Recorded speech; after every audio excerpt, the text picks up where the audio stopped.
The morning air crackled with electric energy outside ABC's Times Square studios.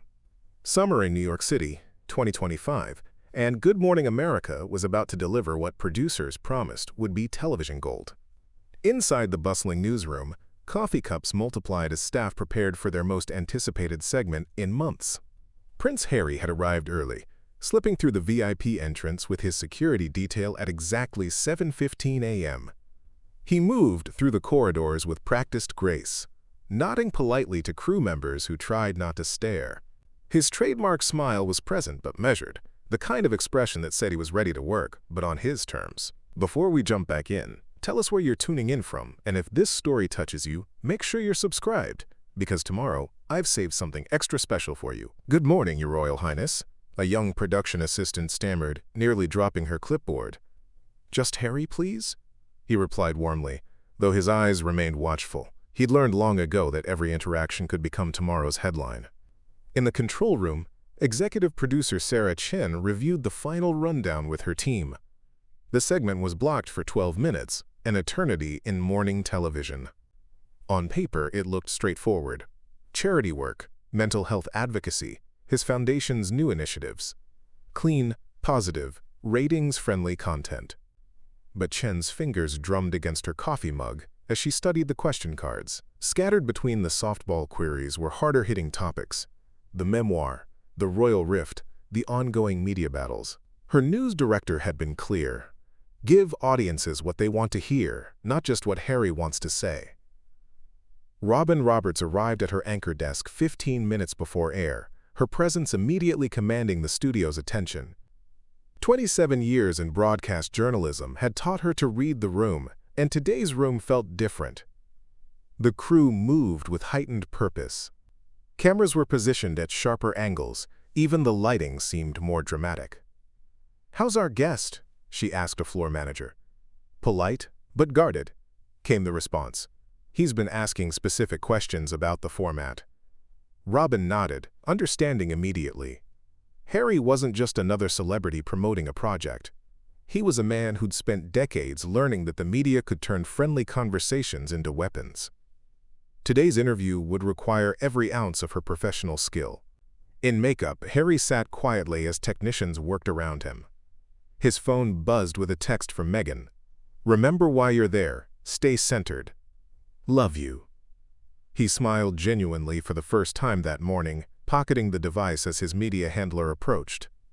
"They're ready for you in 5, she announced. "Remember, we discussed keeping the focus on the Foundation's summer initiatives." Harry stood, straightening his navy blazer. "Of course. Though, I've learned that conversations have a way of finding their own direction." The comment hung in the air as he walked toward the set. Behind him, his handler exchanged a nervous glance with Harry's publicist. They'd all seen what happened when Prince Harry felt cornered. On set, Robin tested her earpiece one final time. Through it, she could hear Chen's voice. "Remember, Robin, we need moments that matter. Don't be afraid to go deeper when the opportunity presents itself." The red recording light flickered on. Millions of viewers across America and beyond were about to witness what ABC had billed as an intimate conversation with one of the world's most controversial royal figures. Neither the audience nor the participants could know that in the next 12 minutes, live television history would be made, and a media empire would learn the true cost of pushing Prince Harry too far. Good morning, and welcome back to Good Morning America. I'm Robin Roberts, and I'm here with Prince Harry, who's joining us to discuss his incredible work with the Archewell Foundation. Robin's voice carried the perfect blend of warmth and gravitas that had made her a morning television icon. Harry settled into the curved interview chair, his posture relaxed but alert. "Thank you for having me, Robin. It's always a pleasure to talk about the work that matters most to us." For the first 6 minutes, the conversation flowed exactly as his team had hoped. Harry spoke passionately about the Foundation's Summer Mental Health Initiative, his voice animated as he described programs helping veterans transition to civilian life. Robin nodded approvingly, asking follow-up questions that showcased his genuine expertise. "These programs are clearly close to your heart," Robin observed, "and it's wonderful to see the impact you're making. But I have to ask, Harry," her tone shifted almost imperceptibly, The practiced pivot every experienced interviewer masters. Your recent memoir has reopened many conversations about your journey away from royal life. Harry's smile didn't disappear, but it cooled by several degrees. In the control room, camera operator 2 instinctively tightened his shot, capturing the micro-expression that flashed across the prince's face. Your book contains some pretty startling revelations about private family conversations, Robin continued, pulling out a printed page. You wrote, and I quote, "The institution's priority was never protecting the people within it, but protecting itself from the people it failed." That's a serious accusation, Harry. Looking back now, do you regret putting such private moments into the public sphere? The studio air seemed to thicken. Harry's jaw tightened almost imperceptibly as he processed the question, and the fact that Robin had clearly prepared to quote his most inflammatory passages. "Robin," he began, his voice steady but carrying a new edge. "Truth is never easy, but it's necessary." He leaned slightly forward, his media training warring with genuine emotion. "I didn't write that book to hurt anyone. I wrote it because silence had become complicity in my own pain." In the control room, Sarah Chen felt her pulse quicken. This was exactly the kind of raw honesty that made for compelling television and dangerous territory. She spoke quietly into her headset. Camera 3, tighter on Harry. Camera 1, get Robin's reaction. Robin maintained her professional composure, but her years of experience told her they'd crossed into uncharted waters. "I understand the desire to tell your truth, but critics have pointed out that these revelations have caused real pain to people you love. Was your healing worth that cost?" Harry's fingers drummed once against his knee, a tell his security team would have recognized as a warning sign.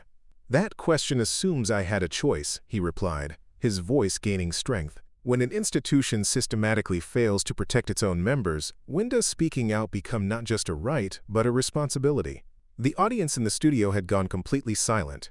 Through her earpiece, Robin heard Chen's voice. "This is gold, Robin. Don't let him deflect." Harry continued, seemingly unaware of the production machinations around him. "People want to focus on what my truth might cost others, but they never ask what their silence cost me." Robin nodded thoughtfully, recognizing she was witnessing something beyond a typical celebrity interview. The man across from her wasn't performing. He was defending something fundamental about his right to exist authentically. "That's a powerful point," she acknowledged. "But it leads me to wonder about reconciliation with your family. Many people hope." And there it was, the word that would trigger everything that followed. "About reconciliation with your family," Robin continued smoothly. "Many people hope to see those relationships healed. The public has invested so much in your family's story. Is that something you're actively working toward?" Harry's posture shifted, his shoulders squaring as if bracing for impact. The question landed exactly where Robin intended, at the intersection of personal pain and public expectation. "You know, Robin," Harry began, his voice taking on a sharper edge.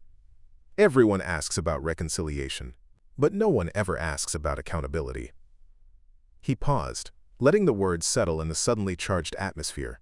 "How do you reconcile with people who refuse to acknowledge the harm they've caused?" In the control room, Sarah Chen leaned forward in her chair. This wasn't deflection. This was a direct challenge to the narrative ABC's audience expected to hear. She whispered into her headset. "Stay with this. Camera 2, get his hands." Camera 3, medium shot on Robin. Robin maintained her composed expression, but Harry could see the calculation in her eyes. "That's a fair point," she acknowledged carefully. "But from the outside looking in, it seems like there might be fault on multiple sides. What would accountability look like to you?" "Accountability," Harry said, his voice gaining strength and conviction, "means admitting that the institution prioritized its image over the well-being of its people. It means acknowledging that when my wife was struggling with her mental health, the response was to silence her rather than support her." He leaned forward slightly, his media training warring with genuine emotion. "Reconciliation without truth is just a photo opportunity, Robin. It's a bandage over a wound that's still bleeding." The studio audience had gone completely silent. Even the camera operators found themselves holding their breath. This wasn't the careful diplomatic language they were accustomed to hearing from royal interviews. Robin nodded thoughtfully, recognizing both the courage and the danger in Harry's candor. But surely there's room for healing on both sides. Your father, your brother, they're dealing with their own pressures, their own version of events. Their version of events. Harry's voice carried a note of incredulity that made several crew members exchange glances. Robin, there aren't multiple versions of whether someone asked for help and was denied it. There aren't multiple versions of whether racist comments were made about my unborn child. The temperature in the room seemed to drop. Through her earpiece, Robin heard Chen's voice. This is incredible television. Don't let him retreat. Robin's years of experience kicked in. She maintained her warm but professional demeanor while pressing forward. Those are serious allegations, Harry. Your family members haven't been able to respond publicly to many of these claims. Is that fair to them? Harry's laugh held no humor. Fair? He shook his head slowly. Was it fair when tabloids were briefed against my wife while she was pregnant? Was it fair when private conversations became front-page headlines designed to damage us? His voice was rising incrementally, still controlled but carrying unmistakable intensity. The institution has an entire communications apparatus, Harry continued. Trust me, if they wanted to respond, they know how to reach the press. Their silence isn't nobility, it's strategy. Robin felt the interview shifting into territory that even her extensive experience hadn't fully prepared her for. This wasn't just a challenging guest. This was a man dismantling the very premise of how royal coverage typically worked. That's a pretty cynical view of your own family's motivations, she observed, her tone still measured but with a subtle steel beneath it. It's not cynical, Harry replied immediately. It's informed by decades of experience. When you've lived inside that system, you understand how it operates. Image management isn't just a job. It's the primary function. In the control room, producers were now frantically taking notes. They knew they were witnessing something that would be dissected and debated for weeks to come. Robin glanced briefly at her notes, then back to Harry. Speaking of image management, let's talk about choices you and Meghan have made. Because some critics argue that the intense press scrutiny you've both faced is partially due to your own decisions. The way you've handled certain situations, the timing of various announcements, even this interview today. Do you think you bear any responsibility for the media storm that's followed you? The question landed like a physical blow. Harry's expression shifted instantly, his jaw tightening as his eyes hardened. The transformation was so sudden that Camera 2's operator instinctively pulled back to capture the full change in his demeanor. Responsibility? Harry's voice dropped to a dangerous quiet that seasoned royal reporters would have recognized as a warning sign. Robin, what you're doing right now is victim-blaming in disguise. The words cut through the studio like a blade. Robin's composure flickered for just a moment, a micro-expression that revealed her surprise at the directness of his accusation. Harry leaned forward, his controlled media training beginning to crack under the weight of accumulated frustration. You're suggesting that a woman who was subjected to racist commentary in the press, who received death threats, who was driven to thoughts of self-harm, that somehow her choices invited that treatment. His voice was rising now, not shouting, but carrying an intensity that made everyone in the studio acutely aware they were witnessing something extraordinary.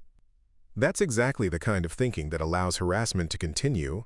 Well, if she hadn't worn that dress, if she hadn't smiled that way, if she hadn't existed in public while being different. In the control room, Sarah Chen's hand hovered over the commercial break button. Her team exchanged rapid glances. This was either a career-making moment or a lawsuit waiting to happen. Stay with it, she whispered into her headset. This is television gold. Robin attempted to regain control of the narrative. Harry, I'm not suggesting you are, though, Harry interrupted, something he would never have done in his early media training days. You're asking if we're responsible for the media's behavior. That's like asking someone if they're responsible for being stalked because they left their house. He gestured emphatically, his usual careful composure completely abandoned. Do you know what it's like to watch your pregnant wife crying because tabloids are literally making up stories about her? To see photographers following your 3-year-old child? And then to have people, smart people like you, ask if maybe we brought it on ourselves? The studio audience was completely silent, some visibly uncomfortable with the raw emotion on display. This wasn't the polished, diplomatic Prince Harry they were accustomed to seeing. This was a man whose carefully constructed public persona was cracking in real time.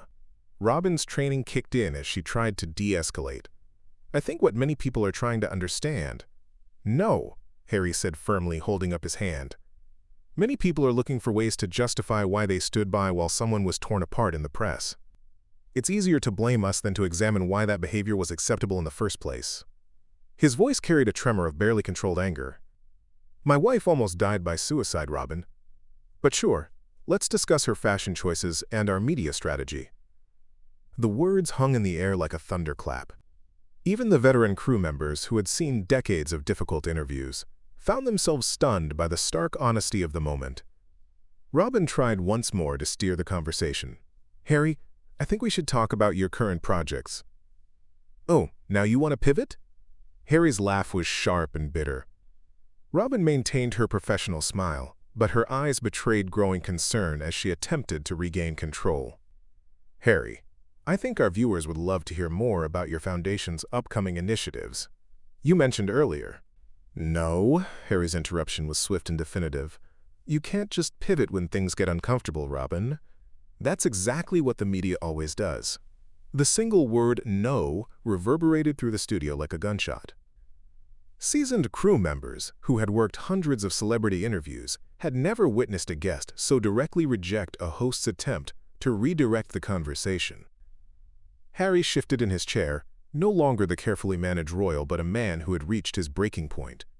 This is the problem. You ask the hard questions, you poke at the wounds, and the moment someone gives you an honest answer, an answer that makes you uncomfortable, suddenly it's time to talk about charity work. In the control room, Sarah Chen felt sweat beating on her forehead. Her carefully orchestrated segment had transformed into something completely beyond her control. She spoke urgently into her headset. "Robin, can you regain control?" Harry's going completely off script. But Robin was a veteran for a reason. She kept her composure even as she realized she was no longer conducting an interview. She was managing a crisis in real time. "Harry, we want to give you space to share your perspective." "Do you, though?" Harry's voice carried a challenge that made several audience members shift uncomfortably in their seats. "Because from where I'm sitting, it seems like you want sound bites. You want me to say something controversial enough to trend on social media, but not so honest that it makes anyone actually question the system." Behind the cameras, floor managers were receiving frantic hand signals from the control room. Some crew members pulled out their phones, instinctively documenting what they sensed was becoming a historic television moment. "You invited me here to talk about mental health and healing," Harry continued, his voice gaining momentum. "But the moment I actually discussed the trauma, the real documented harm that was done, suddenly that's too much truth for morning television." Robin attempted another redirect. "We absolutely want to discuss those important issues." "Then stop trying to package them into neat, comfortable segments." Harry fired back. "Stop treating someone's pain like it's just another story to be managed and moved past when the commercial break demands it." On Twitter, hashtags were already beginning to trend. Hashtag Prince Harigma and hashtag Robin vs. Harry climbed the trending topics as viewers frantically shared clips and hot takes in real time. The interview had spilled beyond the confines of television into the broader digital conversation. In her earpiece, Robin heard Chen's increasingly desperate voice. "We need to wrap this. Can you get him back on message, or should we cut to break?" But Harry seemed to sense the behind-the-scenes panic. "I can hear your producers talking, you know," he said with a knowing smile that contained no warmth. "They're probably telling you to get me back on script, to make me behave like a good guest." The studio fell into stunned silence. The acknowledgement that he could hear the control room's instructions was a complete breach of television etiquette, and a power move that left Robin momentarily speechless. Harry leaned back in his chair, arms folding across his chest. "So what's it going to be, Robin? Are we going to have a real conversation? Or are we going to pretend this is just another morning show segment?" The gauntlet had been thrown. Robin Roberts had navigated decades of difficult interviews, from natural disasters to political scandals to celebrity meltdowns. But sitting across from Prince Harry in this moment, She realized she was in uncharted territory. The man before her had completely abandoned the script, not just his own, but the entire framework of how these conversations were supposed to work. Taking a steadying breath, Robin made a decision that would define her career. If Harry wanted a real conversation, she would give him one. "All right, Harry," she said, her voice carrying a new gravity. "Let's have that real conversation. You've made serious accusations about the institution you were born into. You've shared private family moments with the world. You've disrupted centuries of royal protocol." She paused, letting the weight of her words settle. "Do you believe your actions have helped or hurt the monarchy?" The studio seemed to hold its collective breath. Even the camera operators stopped their subtle adjustments, sensing they were about to capture something historic. Harry looked directly into Robin's eyes, no longer the defensive man who had arrived that morning. Maybe it needed hurting. The words hit the studio like a physical force. Audible gasps came from the audience. A sound technician's headphones slipped from his hands. Someone in the back row whispered, "Oh my God," loud enough for the boom mics to catch. "Maybe," Harry continued, his voice steady and unapologetic. "An institution that prioritizes its image over its people's well-being needed to be shaken awake. Maybe it needed to be forced to confront what it's become." In the control room, Sarah Chen felt the blood drain from her face. They had crossed from compelling television into genuine crisis territory. She whispered urgently to her security coordinator, "Alert the detail. This is getting volatile." On every social media platform, the world exploded in real time. #maybe needed hurting began trending within 30 seconds. News outlets started pushing breaking news alerts. The BBC interrupted regular programming. International correspondents who had been casually monitoring the interview suddenly found themselves filing urgent reports. Robin, to her credit, maintained her composure even as she realized she was witnessing television history. That's an extraordinary thing to say about the institution that made you who you are." "Did it, though?" Harry's response was immediate. "Or did it try to make me into something that served its purposes rather than my own?" There's a difference between being shaped by an institution and being shaped despite it. His voice carried no anger now, just a crystalline clarity that made his words even more devastating. "I spent 30 years trying to reform it from within. 30 years believing that quiet diplomacy and patient advocacy would create change. You know what I learned? Institutions don't reform themselves. They only change when the cost of staying the same becomes too high." Behind the cameras, crew members were pulling out phones, frantically texting friends and family. They understood they were witnessing something that would be studied and debated for decades. Robin found herself genuinely at a loss for words. A rare occurrence in her distinguished career. "Harry, you're essentially saying you set out to damage the monarchy."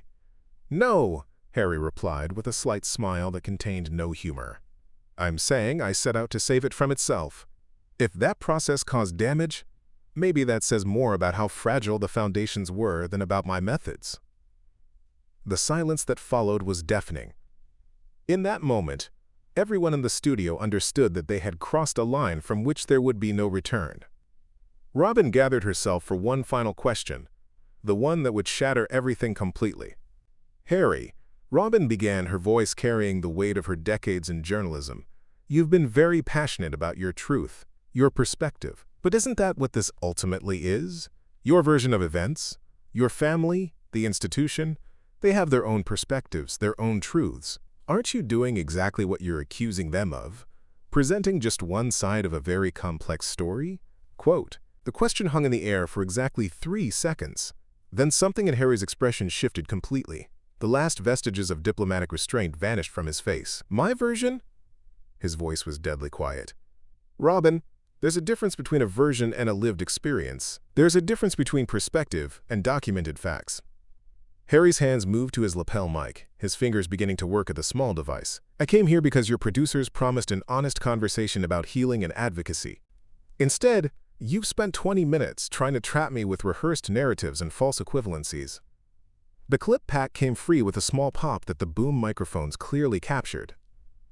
"You invited me here to trap me," Harry continued, standing slowly, "to get me to say something that would feed tomorrow's headlines. Well, congratulations. You got your moment." Robin's eyes widened as she realized what was happening. "Harry, please." "No, Robin. I'm done performing for cameras that were never interested in truth anyway. He was already walking toward the edge of the set. Harry stepped past the cameras without looking back. The control room erupted in panicked whispers as producers debated whether to follow him or cut to commercial. Security moved to intercept, but Harry's detail created a protective barrier around their principal. Robin turned to camera one with remarkable composure. That was Prince Harry, and clearly emotions are still running very high around these issues. Her voice remained steady despite the chaos behind her. We'll be right back after this break. The red recording light dimmed. In the sudden silence, Robin exhaled slowly while Harry disappeared through the studio doors. Backstage, Harry's handler intercepted him. "Your Royal Highness, perhaps we could—" "I'm not going back," Harry said quietly but firmly. "And I'm not apologizing for refusing to be ambushed on live television." Within minutes, word came down from ABC executives. Prince Harry was no longer welcome in the building. Before Harry's security detail had even reached their waiting SUV, the digital world exploded. Hashtag Prince Harry walk-off dominated Twitter trending topics globally within 4 minutes. TikTok users were already creating reaction videos. Instagram stories multiplied exponentially, as influencers and ordinary viewers alike shared their shock. The clip of Harry saying, "Maybe it needed hurting," had been screen-recorded by hundreds of viewers, and was now spreading faster than ABC's social media team could track. International news outlets interrupted their regular programming. The BBC led with, "Royal Crisis, Prince Harry storms off American television." Sky News ran a chyron reading, "Monarchy in meltdown?" Public reaction split along predictable but passionate lines. Supporters flooded social media with messages of solidarity. Harry spoke truth to power and they couldn't handle it, one viral tweet declared. Celebrity allies quickly rallied to his defense. Serena Williams posted simply, "Courage looks like this." Tyler Perry shared the walk-off clip with the caption, "When you refuse to be someone else's narrative." But critics were equally vocal and vicious. British tabloids, despite the early hour in London, managed to publish online pieces within 30 minutes. The Daily Mail's headlines screamed, "Spoiled Prince throws tantrum on live TV." Conservative commentators pounced immediately. "This is what happens when privilege meets accountability," one pundit tweeted to thousands of retweets.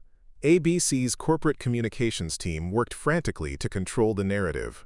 Their official statement, released 90 minutes after the incident, was carefully neutral. "We respect all voices and perspectives. While today's conversation took an unexpected turn, we wish Prince Harry well in his continued advocacy work." Behind the scenes, however, panic reigned. Advertisers began making urgent calls. The network's legal team reviewed footage for potential liability issues. Senior executives held emergency meetings to assess the damage to GMA's reputation as a safe space for celebrity interviews. In Montecito, Meghan watched the clips with a mixture of pride and concern. Within 2 hours, she released a statement through the Archwell Foundation's official channels. "My husband spoke his truth with courage and integrity today. That's what leadership looks like." The attempts to silence authentic voices only prove why speaking up is necessary. Her statement was shared over 50,000 times within the first hour, adding fuel to an already raging fire. Across the Atlantic, Buckingham Palace maintained its characteristic silence, but sources within the royal household painted a picture of dismay and frustration. One unnamed aide told the BBC, "This kind of public outburst damages everyone, including Harry himself." It's precisely the sort of behavior that led to the original rift. King Charles, reportedly, watched the interview replay with deep disappointment, but no surprise. Prince William's reaction was said to be, quote, "furious," with sources claiming he viewed the incident as final proof that reconciliation was impossible. Mental health advocates found themselves caught in the crossfire. While many supported Harry's right to speak about trauma, others questioned whether a morning television meltdown was the appropriate forum. "There's a difference between advocacy and public breakdown," one prominent therapist tweeted, sparking its own controversy. As the sun set on both coasts, one thing was clear. Harry's 12-minute appearance had fundamentally shifted the conversation about media, monarchy, and the price of speaking truth to power. 3 days after the walk-off, Harry posted a video that would redefine everything. Seated in his Montecito office, wearing a simple navy sweater, He looked directly into the camera with calm, steady eyes, a stark contrast to the man who had stormed off GMA's set. "I didn't walk out because I was afraid of difficult questions," he began, his voice measured and clear. "I walked out because I refused to let old systems define my worth or weaponize my pain for entertainment." The 2-minute video, posted simultaneously across all Archwell platforms, was a masterclass in narrative reclamation. When institutions fear honesty, they lash out. But transparency isn't a threat. It's a lifeline for anyone who's been silenced. Within 6 hours, the video accumulated 4 million views. Celebrity endorsements poured in. Oprah shared it with a simple caption, "This." Brené Brown called it "vulnerability as resistance." The Rock posted, "Respect for standing in your truth, brother." More significantly, Harry announced a $500,000 mental health grant specifically for journalists covering trauma. "We believe in storytelling," Meghan appeared beside him to say, "but not at the cost of human dignity." The strategic pivot was brilliant. What critics had framed as a tantrum, Harry recontextualized as principled resistance. ABC, feeling the pressure, announced a formal review of their interview protocols. Future guests deserve better. Their revised statement read, a tacit acknowledgement that their approach had been problematic. Robin Roberts, speaking on a podcast the following week, offered subtle vindication. "Sometimes, the most important conversations are the uncomfortable ones. Harry challenged us to do better, and maybe we should listen." The transformation was complete. Harry had evolved from reactive guest to strategic advocate, turning a moment of crisis into a platform for change. The prince who had once been managed by the media had learned to manage it instead. His next interview, a thoughtful podcast with trauma therapist Dr. Gabor Mate, drew praise for its depth and respect. The contrast was intentional and powerful. Harry had found his voice, and the world was finally ready to listen on his terms. Up next, you've got 2 more standout stories right on your screen. If this one hit the mark, you won't want to pass these up. Just click and check them out. And don't forget to subscribe and turn on the notification bell so you don't miss any upload from us. Quote.